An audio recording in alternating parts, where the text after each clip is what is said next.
नमस्कार, मैं आपका दोस्त आपका होस्ट गौरव प्रकाश स्वागत करता हूं आपके अपने चैनल छोटी मगर अनोखी बातों पे। बेहतरीन से बेहतरीन जानकारी देंगे, जुड़े रहिएगा हमारे साथ। चैनल को सब्सक्राइब कर लीजिएगा, वीडियो को लाइक कर लीजिएगा। आज का सेशन शुरू करते हैं हमारे पड़ोसी मुल्क नेपाल से, क्योंकि नेपाल की हालत भी बहुत खराब हो गई है हमारे पड़ोसी मुल्क पाकिस्तान के जैसे। अब आप सोचेंगे आखिर ऐसा क्या हो गया नेपाल में, ऐसी क्या खराबी आ गई? तो चलिए जानते हैं, आगे सेशन में एक एक पॉइंट आपको क्लियर करेंगे, जुड़े रहिए हमारे साथ। तो इसको समझने से पहले आप यह समझिए कि हमने आपको एक सेशन में यह बताया था कि पाकिस्तान ग्रे लिस्ट में आ गया था।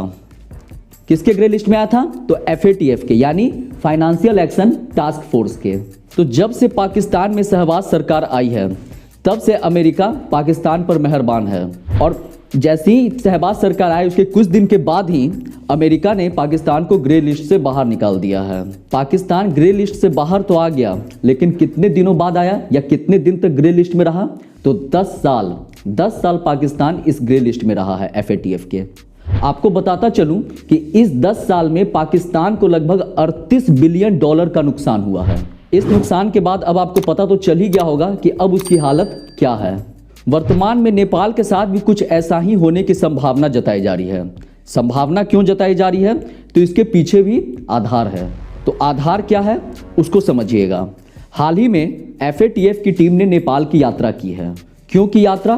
क्योंकि उन्हें लगता है कि नेपाल ने अपने यहाँ जो टेरर फाइनेंसिंग और मनी लॉन्ड्रिंग को लेकर जो कानून बनाया है, उसमें वो दम वाली बात नहीं है कि आतंक और मनी लॉन्ड्रिंग को रोक सके। तो इससे क्या होगा सोचिए।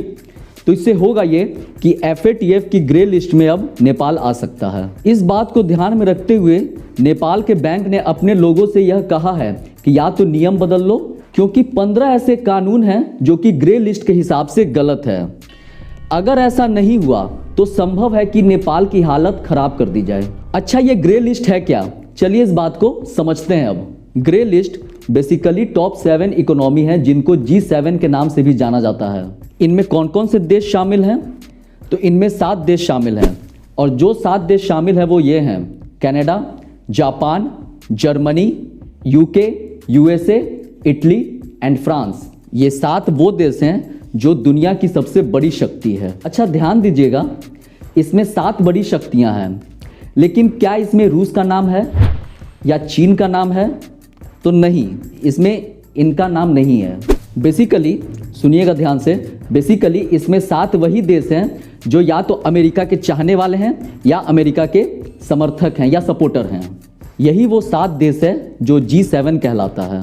इन लोगों ने फ्रांस के अंदर एक संगठन बना के रखा है जिसे आप FATF कहते हैं, यानी फाइनेंशियल एक्शन टास्क फोर्स।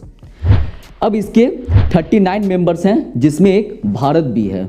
अब इस बात को समझिएगा, यदि कोई भी देश अगर किसी काम के लिए किसी संगठन से कर्जा लेता है, किसी संगठन मतलब आप समझिएगा जैसे वर्ल्ड बैंक हो गया, IMF हो गया, ADB हो गया या NDB हो गया, किसी से भी कर्जा लेता है किसी काम के लिए, और वो उस काम पे खर्च नहीं करता है उस पैसे को, तब क्या होता है?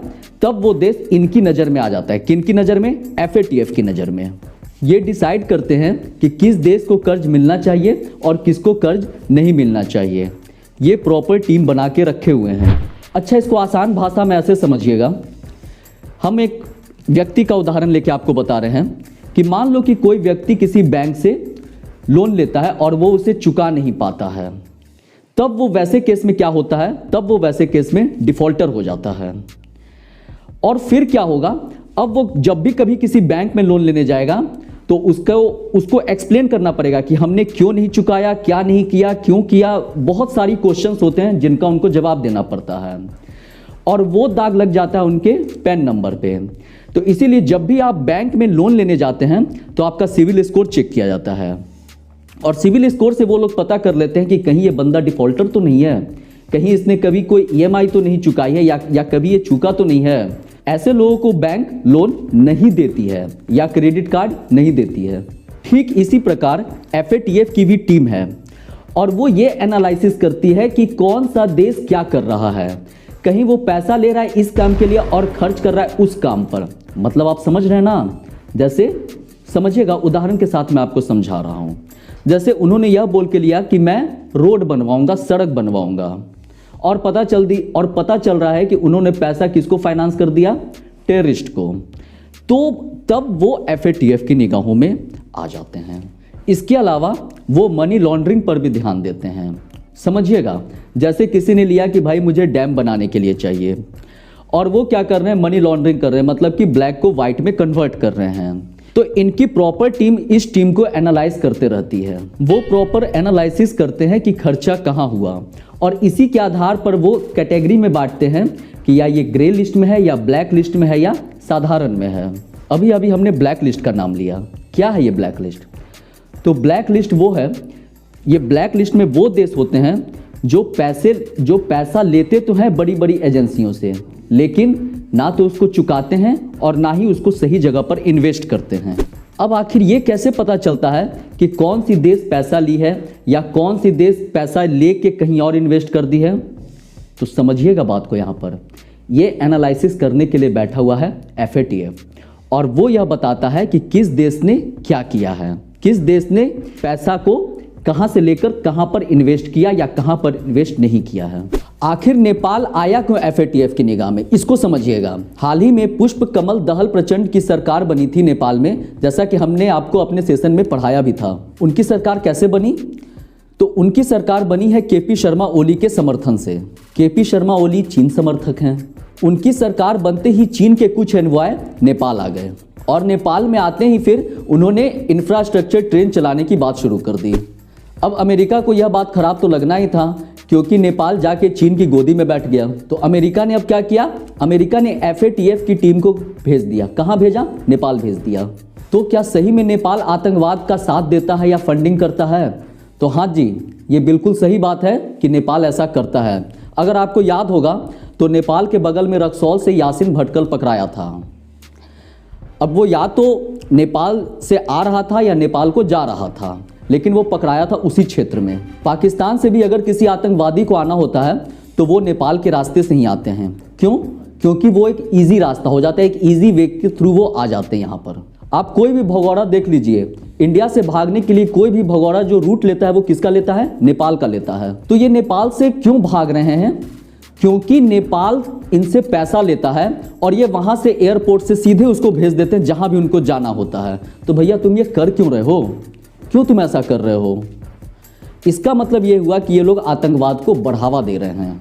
अब FATF की जो टीम आई है वो इस बात से यह निष्कर्ष निकाल ली है कि तुम्हारे यहाँ का जो कानून है वो बेहद लचीला है, और इस बात पर उन्होंने कहा है कि ये आतंकवाद को बढ़ावा देने वाला है। अब सवाल उठता है कि क्या वर्तमान में कोई देश ब्लैक लिस्ट में है भी या नहीं? तो इसका उत्तर है हाँ है। वो 3 देश हैं, नॉर्थ कोरिया, म्यांमार और ईरान। ये तीनों देश अब दुनिया के किसी अन्य देश से कर्जा नहीं ले सकते हैं। कोई अन्य देश जिस तरह से चीन या रसिया कर्जा दे दे तो अलग बात है, लेकिन कोई बड़ी एजेंसी इनको कर्जा नहीं देगी। ग्रे लिस्ट का मतलब है कि कर्ज तो दे रहा है लेकिन अपने रिस्क पर दो, कि भैया अपना तुम खुद समझ लेना उस बात को। क्या कभी नेपाल इससे पहले ग्रे लिस्ट में आया है? तो हाँ, 2008 से लेकर 2014 तक नेपाल ग्रे लिस्ट में था, और इससे निपटने के लिए इन्होंने एंटी लॉन्ड्रिंग मनी कानून बनाए थे, लेकिन उसके बाद भी ये सख्ती से सारे काम नहीं कर पाया। तो यानी कि अब इनके पास 2 ही ऑप्शन है, या तो ये अपने कानून बदल लें या आने वाले दिनों में ये ग्रे लिस्ट में जाएंगे। तो चलिए अब मैं यहाँ पर अपने सेशन को समाप्त करता हूँ। तब तक के लिए आप हमारे चैनल को सब्सक्राइब कर दीजिएगा, वीडियो को लाइक कर दीजिएगा। Thank you so much.